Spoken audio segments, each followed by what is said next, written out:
आज काय विशेषच्या माध्यमातून। तर त्यामध्ये पहिली बातमी अतिशय महत्त्वाची असणार आहे, कारण ही बातमी लाडक्या बहिणींसाठी आहे। राज्यातल्या तब्बल 1.5 कोटी लाडकींचा आता लाभ बंद करण्यात आलेला आहे आणि आता यात तुमचाही समावेश आहे का हे बघण्यासाठी ही बातमी तुम्ही नक्की बघा। दुसरी बातमी हिंदी सक्ती संदर्भातली आहे, कारण हिंदी सक्तीच्या विरोधानंतर शालेय अभ्यासक्रमात मोठे बदल झाले। हे बदल नेमके काय आहेत ते सुद्धा आपल्याला बघायचंय। तिसरी बातमी मात्र ऑपरेशन सिंदूरची आहे।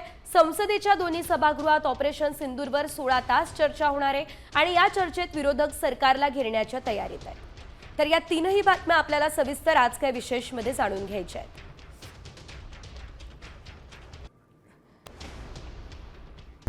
आता isakal.com आहे देशातील नंबर 1 ची मराठी न्यूज वेबसाईट। प्रत्येक अपडेटसाठी isakal.com ला नक्की भेट द्या।